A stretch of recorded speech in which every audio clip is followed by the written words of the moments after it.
Good evening and welcome back to the Rory Talks Football channel, your daily Arsenal news, updates, debates and my opinions. If you're new to the channel, please do subscribe. We are still edging closer to 10,000 subscribers. If you could be so kind as to hit a like on the video as well, it does massively help me out. It is a Friday. It's a Friday evening. The weekend is here. It's good. It's good. There's lots of you here, which is also good. Bukayo Saka, Gaming, Pekka, Darwin Godnians, Jakub, Icarus, Drax, VV Vlad, the Shadow Claw, Hyper Protagonist, Trulls, Sam Shapiro, Carter, Ultra Pro Gamer. Says he can't watch the stream, but he will watch the video. Have a good life. Thank you very much. Emilio, Ish, Mutant Yomi, Richard, Brent Burns, Connor. It is good to see you all. Ahead of another weekend of Premier League football. Who watched the Europa League last night? That was funny. That was funny. It was funny because of just really how ridiculous Liverpool fans had been after our result against Bayern. You know, seeing things like, Rory, why don't we have a Discord channel? Check the description, and I think you'll find we now have a Discord channel. There is now a Discord channel link below. I think there's about 40 people so far in the Discord. So, yeah, if you want to join the Discord, link is in the description below. Also down in the description below, whilst we're talking about it, I'm streaming on Tifo tomorrow. We've got a stream on Tifo tomorrow doing a watch-along of Newcastle versus Spurs. It is the lunchtime kickoff tomorrow. I'll start at about 12:15, and I hope to see you all there. It's going to be, I just think that's going to be quite an entertaining game. But yeah, the Discord is up and running. Hannah, Danielle, it's good to see you. Jay as well. Got a scary thought. Got a scary thought that we're going to drop points to Villa on Sunday? Well, hopefully not.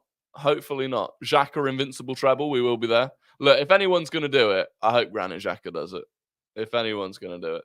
Yeah, Liverpool fans are losing their minds. Like, we drew against Bayern Munich, and I saw Liverpool fans talking about how Arsenal are embarrassing the Premier League in Europe, and this is why Liverpool need to be back in the Champions League. And then they went and got battered 3-0 at home against Atalanta. So that was funny. Just saw you're going to be on Zach's pod next week. That's awesome. I am indeed going to be on Zach's pod. Student journalist, any tips? I don't know, to be honest. I'm not. I've never been a journalist. I've no idea. I've never studied journalism, and I've never been a journalist. So I don't know. I actually don't know. All I can say is the more content you make at the start, the better. The more content you make, the more quickly you will figure out what suits you, what people enjoy, and all the rest of it. So that's the only piece of advice I can really give. Rory, do you think Raya has a small positioning problem, as we saw against Porto and I think Brighton, where he got the tips of his hands? I don't think so. I think he's just quite short for a goalkeeper, which makes it more difficult for him to position himself, or it makes it look like he has to be more at full stretch than some other keepers. Francisco Oliveira, good to see you. Did you see Cara's reaction to the Liverpool beatdown? I did. It's very funny. It is funny. I was enjoying it. Sorry for being late. Busy joining the Discord channel. It's good to see you in the Discord channel. Welcome. I have a chant idea. When you're in trouble, who you're going to call? Trossard. But it doesn't even... unless I'm getting... I don't know what the tune to that is. I was thinking Ghostbusters, but Ghostbusters doesn't fit to that. Who you going to call? Trossard? No, I don't know. Start, bench, sell these players, but in their prime, Fabinho, Casemiro, Kante. Kante would start. Casemiro bench, Fabinho sell. Thoughts on Gianluca Scamacca? Good player. Look, clearly a very talented player is Scamacca. I do think he's clearly got attitude issues, right? David Moyes didn't like his attitude. The Italian coach dropped him from the Italy squad. So he clearly has attitude problems. How old is he? Let me have a look. He's not crazy old. 29. He just turned not 29, 25. He just turned 25, so he's not that old. He's not that old. Anyway, look, I should probably get into what we're actually going to be talking about in today's stream. We'll kick things off. We will kick things off with Arteta's press conference. Obviously, it's a Friday before a weekend game. He's done a press conference. So Gabriel this morning was not in training. Every single player other than Gabriel came out to training, including Jurriën Timber. But Gabriel was not there. And Arteta was asked about that. He said, we've got one more day to prepare for the match, and we'll see tomorrow if everybody is available. He was then asked if there are any other injury hangovers post-Bayern. He said, we have some, but hopefully with another day, we're going to be okay. And he was asked what he's taking from the Bayern game. He said, reflection is done. Bayern is gone. Now it's Aston Villa, and we are only focusing on Aston Villa. He was asked if Bukayo Saka has calmed down after Tuesday night. He said, yeah, he looked fine this morning. He's had 48 hours to think about it, and it's done. And then there's just a load of other stuff about Villa that's not too interesting. He was asked about semi-automated offsides. If you've not seen this, semi-automated offsides are coming to the Premier League.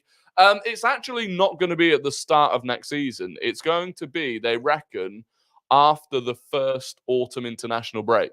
So it's actually not going to be until like November that we get semi-automated offsides. But basically, it won't actually change much other than it should be faster and we'll get nice graphics like the ones that we see in UEFA competitions. The good thing, supposedly, is that we're going to get to see those inside the stadium, because the worst experience at the moment is inside the stadium, because at least on TV, you get the replays, you see the lines being drawn. Inside the stadium, you literally just see VAR checking offside for what can sometimes be several minutes, and then it's just the decision's made and you've got no idea what's happened. So I'm glad to hopefully be seeing that inside stadiums. And Arteta said it was unanimous. So that means it's going to be better. It's going to be faster and more efficient. So hopefully it's going to work and be very positive for us. He was asked about Jurriën Timber, if he's fit again. He said he's still got a few steps to make. He needs to play a game, at least with the under-21s, and he's going to have an in-house game soon as well. He's done everything in training. Now it's getting that match fitness and having people around him to start competing in a full match, which is different to training. So, you know, I've said it on here a few times now. We will not see Timber in a match day squad for the senior team if we haven't seen him in the under-21s. So until we see him, once we've seen him in the under-21s, then we can start speculating about if he's going to be in a matchday squad. But it's not going to be until we've seen him in the under-21s. He was asked about what he'll bring to the team when he's back. He said, hopefully a lot. Everything that we've seen in training and in the time he was fit, I think he's going to have a big impact on the team. Then he was asked some other stuff. So he was asked about Villa having key players missing. He said, we always try to use things to our advantage. We don't know what they're going to do, and that's nothing we can control. They still won last night, and they are a really good side, so we know the danger, and we know our strengths as well, and we'll try to do what we have to do to win. So on that, on Villa's injuries and suspensions, they are missing probably Kamara, who's injured, Matty Cash, who's injured, Longley, who's injured, Buendia and Mings are still not back. Douglas Luiz is suspended, and so it is. It's quite a weakened team. Jacob Ramsey is injured as well, so they have a lot more issues than we do. They are probably going to have to play Tielemans and McGinn in the midfield. You know, I think they've been playing Konza at right back. I just think overall, they've got a lot more issues than us. Also, they might not even go full strength. They probably will go full strength, but they only won 2-1 last night against Lille at home. And if you go and look at the stats, they actually got outplayed. Lille had more of the ball. They had more chances. They had more shots. They had more possession. And so there's no guarantee that Villa are going to go through. So it'll be interesting to see if they do actually go full tilt, because in a way, they are more likely to get Champions League football next year by beating Lille than by beating us. Because if they can have a long run in the Conference League, they can really help to make the fifth place in the Premier League be a Champions League spot. Whereas if they go out to Lille and fifth place becomes a Europa League spot, they've then got to beat Spurs, which I don't think they're going to do in the league. So, yeah, it'll be interesting. But to be honest, even if they go full strength with the players that are available, we should still be beating that at home, in my opinion. I do think we should still be beating them at home. So we'll see. Was there anything else that was interesting? Not massively. No. He was asked about Jesus and if he needs to manage his minutes. He said, in elite sport, to play without pain is very difficult, especially at the level that we play. If you ask any player, they will say that sometimes there is pain and they have to deal with that. That makes you as well. And Gabby has his toughness and character that he always wants to overcome. He has overcome some difficulties in terms of injuries and he is ready again. So, I don't think Arteta really gives a shit about how much pain Gabriel Jesus is in because he wants him to play. So there you go. That was pretty much it from the press conference. Have you got a ticket for Saturday? It's Sunday. It is Sunday. But yes, I do. I do. Yeah, I'm streaming on Tifo. I'm streaming the Newcastle versus Spurs game on Tifo. The link to that is in my bio. By the way, big improvements coming on Tifo at the moment. I think potentially tomorrow you will be able to set up your own profile. You will be able to follow streamers on there. You'll be able to join the Rory Talks Football Tifo community. So yeah, there's some good stuff happening on Tifo at the moment. So feel free to come over and join. In terms of some news and some things that I wanted to talk about, you'll have seen it on the thumbnail. Arsenal potentially shifting away from a top striker and going for someone younger and allowing them to bed in because we have Kai Havertz. Yeah, Tifo is free. Tifo is completely free, and it is better than any other streaming platform for streaming football matches, for watch-alongs. So a lot of this was coming from John Cross, right? And I have to say, because a lot of people were talking about this last night, and his quotes were going around. This isn't factual information, and it doesn't really seem like he's actually got any inside information. In fact, what it actually sounds like is more guesswork and like he's just making assumptions. And it's the same sort of assumptions that we've made. Like we've had conversations about whether because of Kai Havertz, we actually focus more on an 8 or a winger and we go for, a younger striker. We've had that conversation. So John Cross said Arsenal may have changed their transfer plans for this summer because of the huge success of Kai Havertz. May have changed. The club still have their eyes on a number 9, but the profile might have changed towards a younger player who can have time to develop and mature whilst working with Arteta. So again, it might have changed. Like there's no, for me in this, it's just speculate. I could have written this article. I could have written this article. But we'll read it anyway. He said, however, their priority is far more likely to be a winger to compete with Bukayo Saka and Gabriel Martinelli. Now, I agree with that, but I still think even if you're not going for a striker, the next priority for me is a midfielder. It's a Declan Rice partner. So that's interesting. Anyway, then he also said Arsenal like Victor Gyökeres, but he moved to Sporting Lisbon for 20 million last summer. And if clubs did not move for him then it seems unlikely that they would break the bank just 12 months on. It would have to be the right deal. Again, just really speculation. So because he moved for 20 million last season, no one's going to buy him for a lot of money this season. Just isn't how it works. Just isn't how the transfer market works. So yeah, again, speculation. And then he said, Arsenal also like Brighton's Evan Ferguson as the 19-year-old is one for the future. A move for Brentford's Ivan Toney is growing increasingly unlikely as the price tag and his age mean they will probably look elsewhere. But the day before yesterday, we saw that his price tag's come down. So look, overall, a lot of that for me is just speculation, educated guesses. And I wouldn't take a huge amount from it. There's then also a thing from Steve K, who says, who works for transfers.com, I think it is, which again, we're not talking top tier here. He said Victor Gyökeres now considers Arsenal his first choice club to make a transfer to this summer. Again, this is one of those ones where I'm taking a source that has no actual information and I'm just going with it because I like how it sounds. But yeah, apparently Arsenal are Victor Gyökeres' number 1 choice, which, by the way, again, it's not unreasonable to say that Victor Gyökeres would favour Arsenal over anyone else. Scamacca is the guy. Scamacca's not the guy. Scamacca is not. Scamacca's a good player, but He's not the guy for Arsenal. Xerxes from Bologna is pretty much complete. I don't know if he's complete yet. What happened to Evan Ferguson? I get slowly integrating a player, but he's quite strange for a team like Brighton to take it that slowly. He's gone backwards, if anything, this season. I don't really understand why or what's happened. Fizzy, good to see you. Hope you're doing well. So, yeah, look, with the striker situation, for me, the thing is, in terms of talking about, like, okay, so because Havertz is playing really well now, and we've still got Jesus, the new striker will have time to bed in. They'll have time to learn Arsenal's system and adapt to it and stuff like that, right? And that's all well and good. But that player can still be Victor Gyökeres.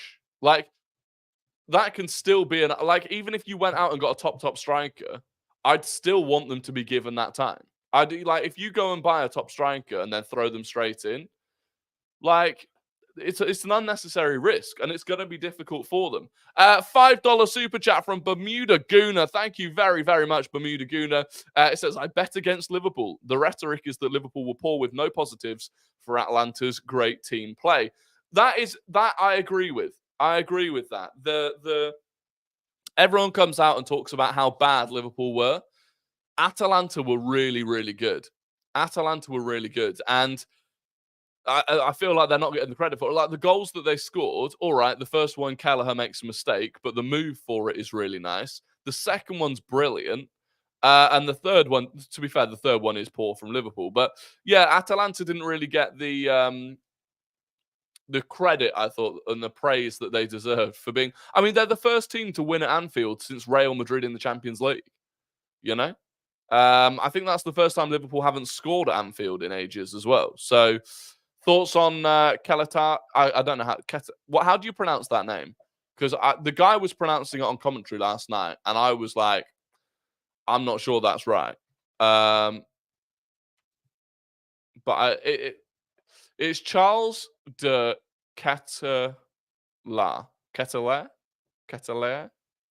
Anyway, he looked decent. I also thought Coop Miners looked really good last night as well.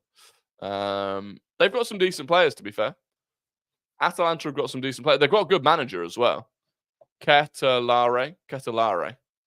Okay, Ketelaere. Yeah, it's a bit of a mouthful, to be honest. Jimenez is not true, right? His numbers are poor for a team like us. Gyökeres is so clear. I want no one else. Yeah, we spoke about Jimenez last night. Potentially still an option, but I don't think he's at Gyökeres' level, personally. The ball's on Scamacca with such smugness, basically passed the ball into the net from the volley. It's crazy. It's so casual. So casual. And again, but that's where the sort of attitude can go two ways, right? It was like Balotelli back in the day. He's not at the same attitude level as Balotelli, but it was like back in the day, Balotelli would do things and you'd be like, just unbelievable. Like, how's he done that with such composure? But equally, it can go the other way. So, are you good? Good, Rory. Always catch up on the show online. What's the topic? I am good, thank you. And I appreciate, look, anyone that watches these back, as you know, I massively appreciate it.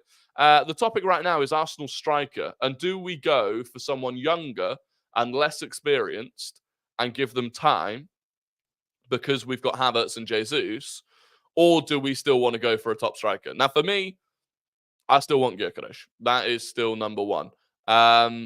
If you go younger and less experienced, then you're looking at Xerxes, Sesko, Ferguson, Boniface maybe. How old's Boniface?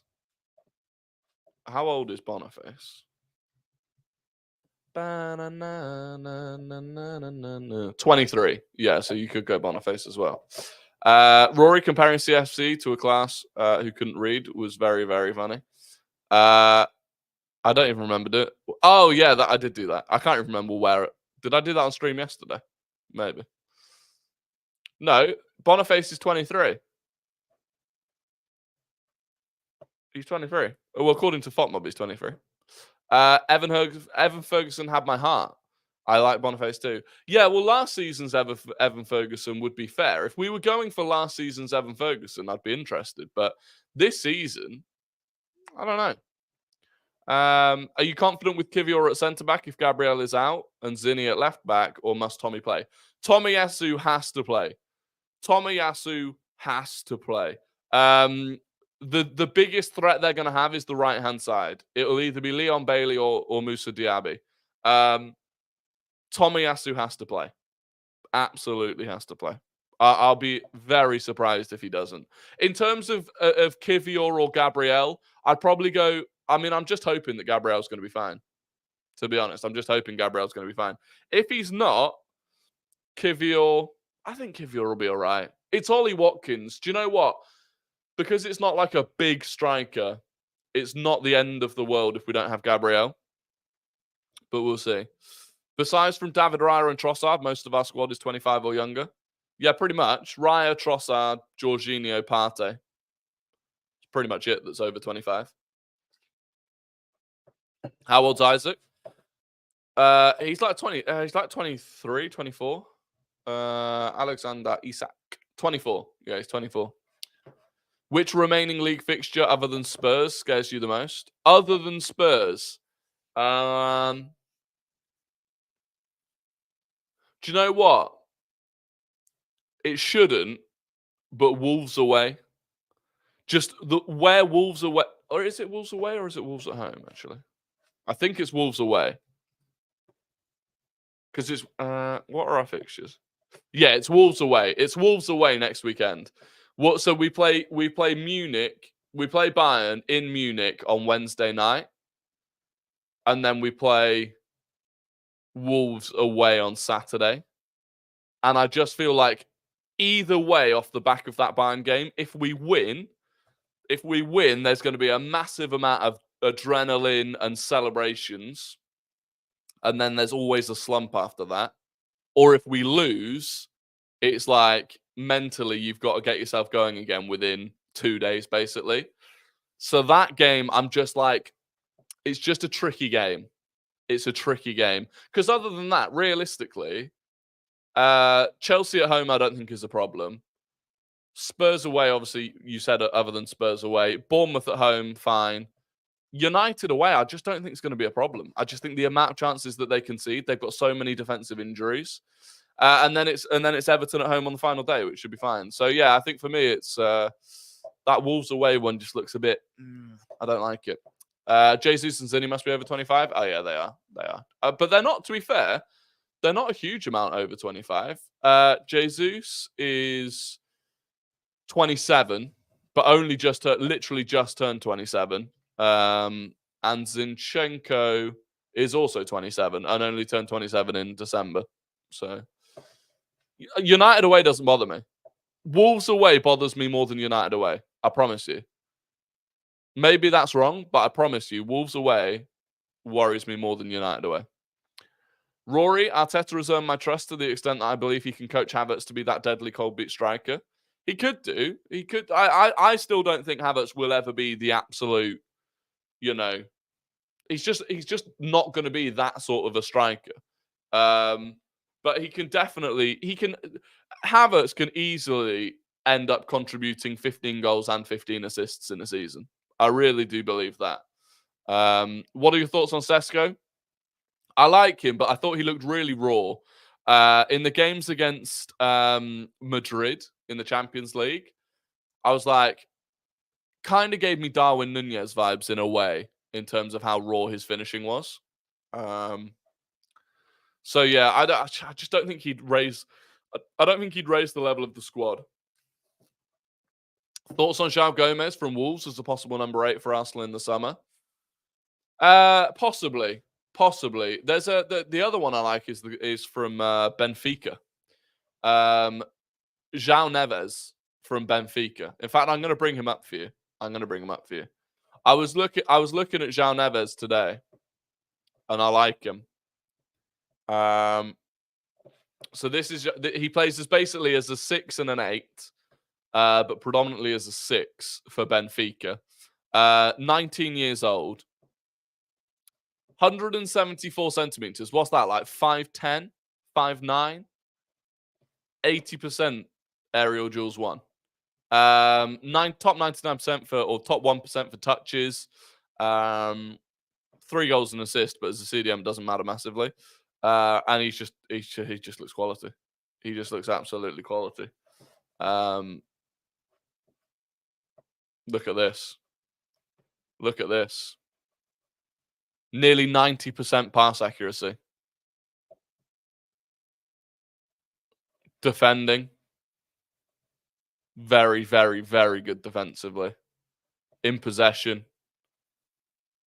Nice player. Nice player. He's 100 mil plus. Yeah, but this is what I was saying yesterday, though. This is what I was saying yesterday. We spent 105 million on Declan Rice. If you don't spend, I'm not saying you have to spend 100 million, but if you don't bring in a similar level player to go alongside him, then you're not getting the most out of Declan Rice. That partnership, to get the most out of it, the other player alongside Declan Rice needs to be a similar level to him. 5 for 8. 5 for 8. That's insane. 80%. That's insane. What does he actually win? Where's aerial duels? Aerial duels 1. 56% of his aerial duels he wins. He's 5 for 8. Wild. Absolutely wild. So yeah, that was just someone that I've been looking at. That's an interesting one. Joao Gomez will only be 40 million and is Premier League proven. It's true. It's true. Have we only conceded two goals away from home in all comps in 2024? We've conceded away from home. We've conceded 1 against Porto. Ugh, apologies for yawning. 1 against Porto. And what? 1 against... I'll just look it up. It's easier. 1 against Porto and 1 against Forest. Is that it? Off the top of my head. 1 against Forest. 1 against Porto.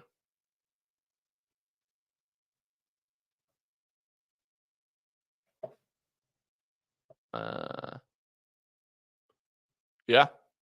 Yeah. Forest and Porto. It's pretty impressive, really. It is impressive. It is impressive. I think Rice has to play as the 6 versus Bayern. He does. He does. I think we'll see Rice and Partey against Bayern, to be honest. I think we'll see Rice and Partey. It'll be interesting, though, because we might play more defensively. We might sit back quite a lot more in Munich. So does that then actually go back to suiting Jorginho more? I don't know. I don't know. It's going to be an interesting game. All the bozo moments have been at the Emirates, Liverpool and Bayern mistakes. Yeah. We do have, I swear to God, we have more bozo moments at the Emirates than we do in away games. I do feel like sometimes actually the crowd and the atmosphere at the Emirates is actually does more damage than it does good in terms of the mistakes that the players make. I think we'll see Partey at the weekend, actually. Can't see Jorginho starting 3 in a row. Yeah, you're right about that. You're right about that. I'd be very surprised if Jorginho started at the weekend. We need to be a bit defensive at Bayern. I agree.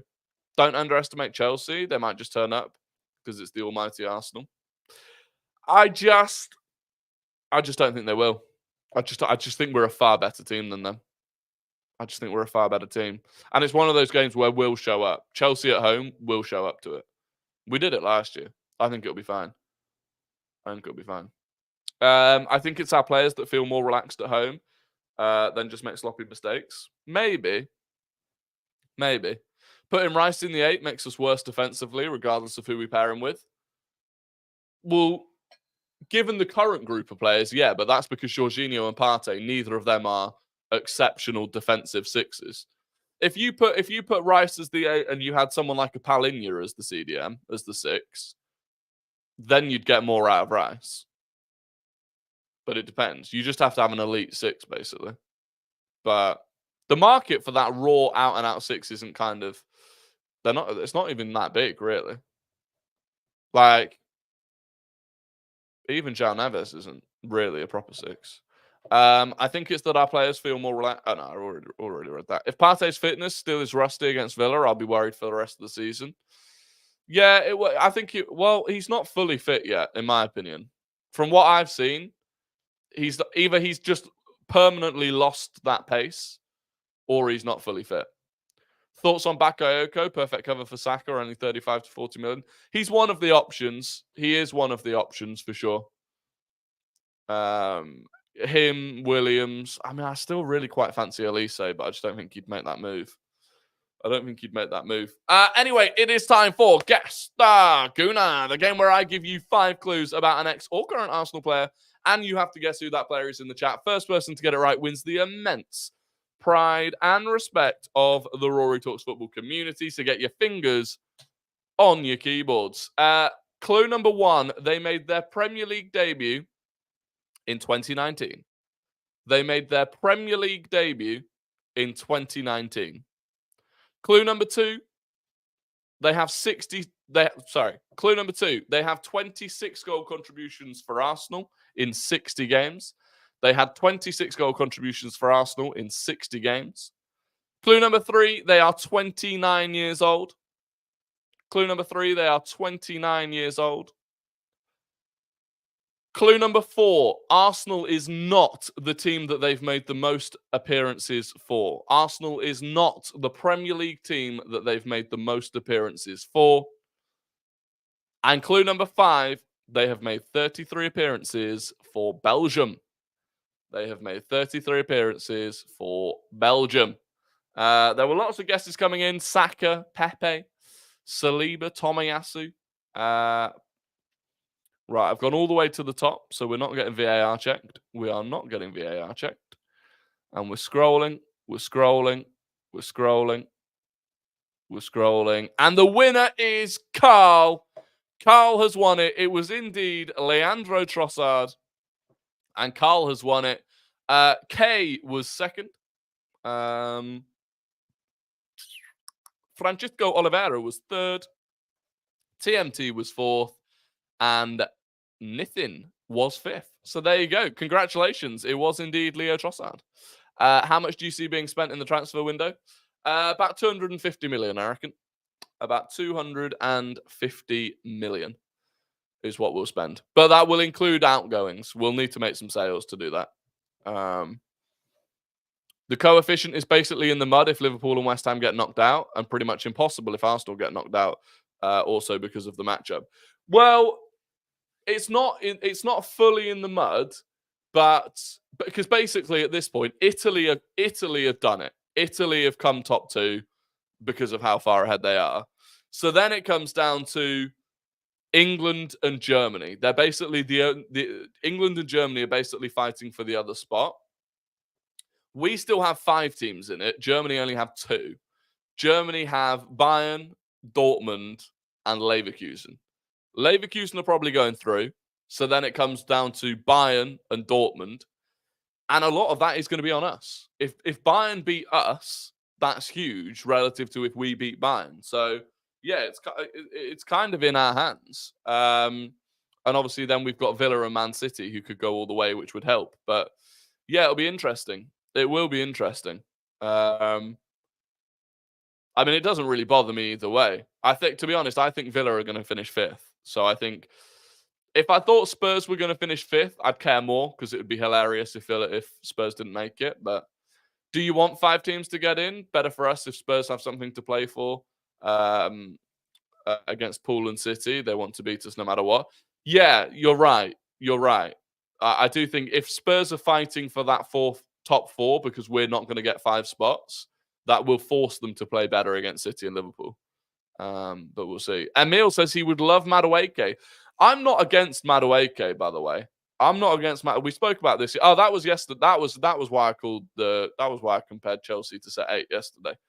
I'm not against Madueke. I quite like him. Earlier this year, there were rumours of De Ligt to Arsenal because of a lack of game time. Personally, I think this would be a very mid signing, and I would rather sign Hato. Yeah, I'm not interested in De Ligt. Special stream at 10k? Maybe.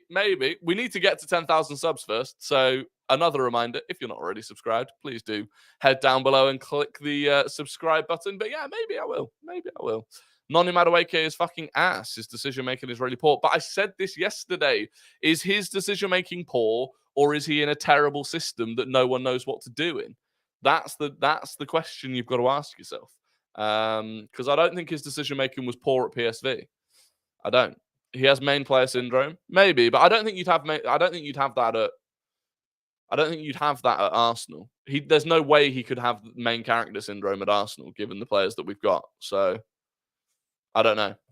Anyway, it's time for Guess the Non-Gooner. Guess the Non-Gooner. I am going to give you the full career path of a player who does not and has not played for Arsenal, and you have to guess who that player is. First person to get it right wins the immense pride and respect of the Rory Talks Football community, but not as much respect as Carl currently has. So get your fingers on your keyboards. This player started their career at Benfica. They started their career at Benfica. They went on loan to Valencia. They then moved permanently to Valencia. They went on loan to Inter Milan. They then moved permanently from Valencia to Juventus.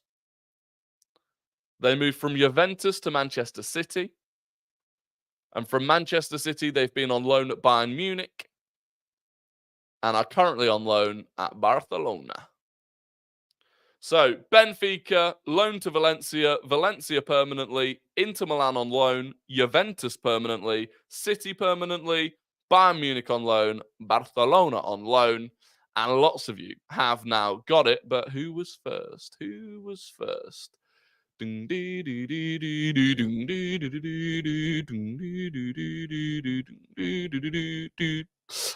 wasn't Enzo. It wasn't Darwin Nunez. It wasn't Enzo. It wasn't João Mario. It wasn't Ruben Dias. But Francisco Oliveira has got it first. It was João Cancelo. And Francisco Oliveira is the winner. Drakkar was second. Sportcat was third. Shadowclaw was fourth. And TMT was fifth. So there you go. Congratulations. Congratulations, Francisco Oliveira. It was indeed João Cancelo. It was my responsibility. Yeah, look, you did have an advantage there. As a Portuguese player and a Portuguese person, you did have an advantage, to be fair. One day it will be the big fat lug Lukaku and I will win. Maybe. Why would Arsenal spend 100 million on Gyökeres to embed? I don't know what you mean by embed, but if you mean about bedding a player in, I think I think in an ideal world, whenever you bring in a new signing, giving them time to bed in is beneficial. Right? Now, fine, Declan Rice hit the ground running, very good, but he's still got better as the season's gone on.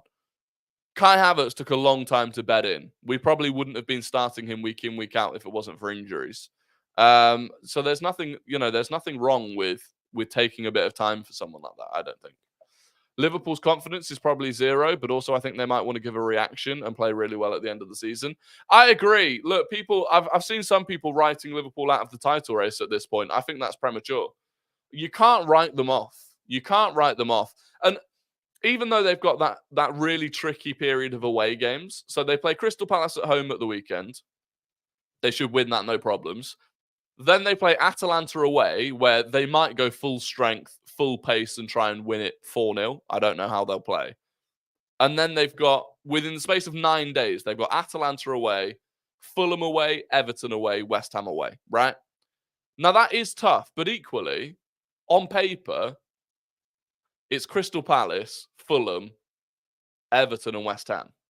They're more than capable of beating those players. So, I don't know. Did you apply to the UCL final lottery? I haven't done that yet. Is it still open?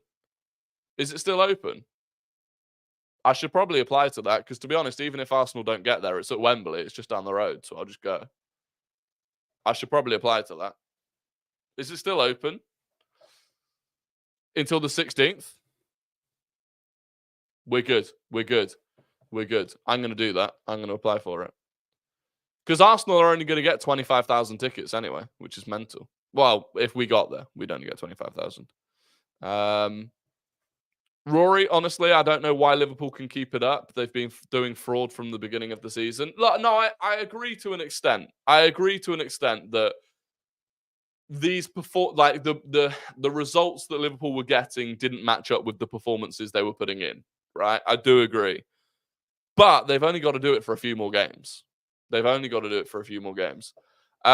Gaming, you've got to calm down a little bit with the full caps Like, you've asked me my thoughts on Dusan Vlahovic and Federico Chiesa. To be honest, I don't watch Juventus play, so I don't know. Chiesa is injury prone. Vlahovic turned Arsenal down. I've got no interest in going back in for him. That's my thoughts. Is Gabriel going to play? I hope so, but we don't know. He wasn't in training today, but it might just be a bit of fatigue from the game at the in midweek. So we'll see. Thoughts on oiling me up? It's a disgrace. It's a disgrace. What do you think the chance of getting Madueke? I don't know. I don't think we're in for Madueke. Madueke is just a player that I would not be annoyed if we went and got, but I'm not hugely. You know, there are better wingers that are available than Madueke. That's for sure. Do you really think VVD is worse than Gabby? Yes. Did you see Van Dijk's defending for the third goal yesterday? He just seemed to think that his aura was going to stop them. He didn't actually move. He played them onside and then didn't move towards the attack. Just thought that his aura defending would work. I'm excited for the TiVo stream tomorrow. I think it'll be a good game. Yeah, me too. I think it's going to be a great game. Gabriel has been better than Van Dijk this season. Szoboszlai too was ball watching. Szoboszlai, overrated. I'm at the point now where I think Dominic Szoboszlai is overrated. And I'll tell you why. Defensively, I don't think he's good enough. In an attacking sense, he strikes the ball really well, but actually, in the last couple of games, I've seen him miss 3 or 4 chances from inside the box that weren't massively difficult chances. He's basically just a long-range shooting merchant, and he gets away with it because he does score some screamers, and people are like, oh my God, that's so good. Can you set the link to the TIFO in the Discord? Yeah, I'll put the TIFO link in Discord 100%. I will put the TIFO link in Discord 100%. And if you're not in the Discord and you're wondering why you should join the Discord, every day there's a channel specifically where I put in links to any of the streams I'm doing that day. So obviously this stream every day, but also streams on other channels, whether it's Football Terrace, Footy Judge Mo, TIFO. So yeah, that's how you can keep up to date with it without trying to follow my tweets. Isak Masterclass tomorrow. Who do we think is going to win? Let's do this. Let's predict the Premier League, eh? As Tom Garrett would say. Let's predict the Premier League, eh? What's the date tomorrow? 13th. So tomorrow's fixtures: Newcastle against Tottenham. What are we going for? I think 2-2. By the way, FOTMob hasn't auto-corrected. This is incredibly selfish of me, but FOTMob hasn't corrected to the current time in the UK, which is quite annoying. It's still an hour behind, even though our clock moved forward. I'm going 2-2. 3-2 to Newcastle, 3-2 to Spurs, 3-2, 2-1, 3-3. Spurs, sadly, says Pedro. 2-2. 2-1 to Newcastle. So everyone thinks it's going to be a high-scoring game. I think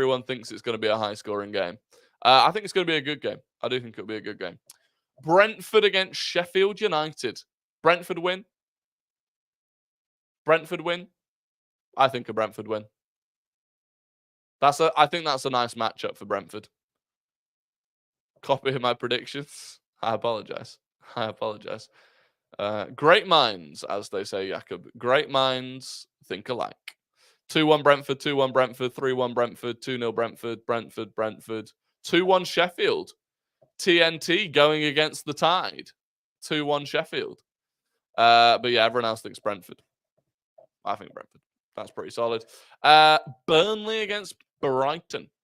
I think Burnley could get something out of that. I think that'll be a draw.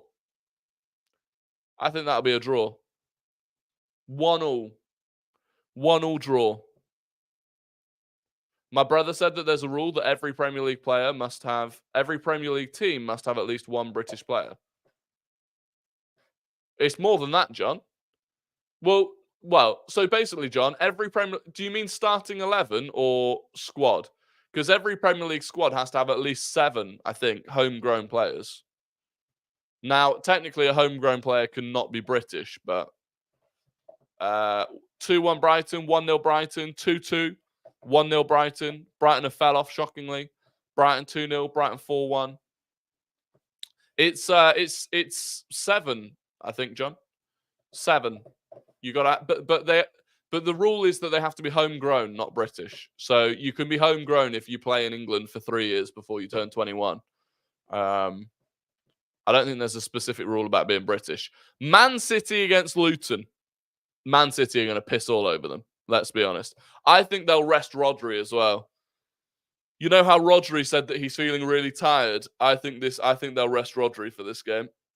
And they'll get away with it because they're at home to Luton, which will be annoying. 5-0 City. 5-2, 4-2, 3-1, 4-0, 2-2. 2 of you saying 2-2. I mean, it's one of those games. Yeah, Romeo Lavia is homegrown. Martinelli is homegrown. I think Saliba even is homegrown. So, yeah, I don't see anything other than a City win. This is one of those games I'm not even going to get remotely lured into it. I'm not going to get remotely lured into believing that something could happen. Forest against Wolves. That's a good game. That's a good game. Forest need points. Forest need points. Like, the thing is, because Luton will lose, so a Forest win would really help them out. I'm gonna call it a draw. Score draw. Score draw, I reckon. 2-1 Wolves, 2-2, 2-1, 2-1 Wolves, 2-1 Wolves, 3-1 Wolves, 2-1 Wolves. Jakob is determined that Luton are winning. In before Luton score, and Rory's on Twitter telling himself not to get sucked in. We will be there. We will be there. We will be there. Also, by the time I've tweeted telling myself not to get sucked in, I'm already sucked in by that point. Every time. Every time. They do this every time. Have a feeling Foden 2 or 3 goals, and we get to do the whole Foden versus Saka discourse again? Probably. And then Bournemouth against Manchester United. I've got a feeling Bournemouth win that. Bournemouth at home. Iraola's just won Manager of the Month. Man United, having got that draw against Liverpool, where they'll feel like, oh, there's momentum again. I think they go away to Bournemouth and they lose. They got spanked by Bournemouth earlier in the season as well. They've got no fit. Well, they're going to have to play with Kambwala and Maguire again, who weren't bad, but yeah, I've got a feeling Bournemouth win.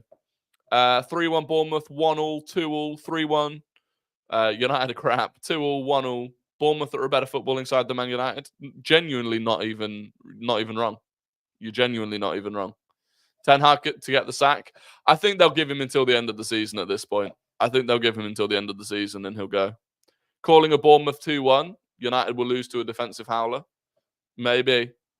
Solanke hat-trick. We will be there. We will be there.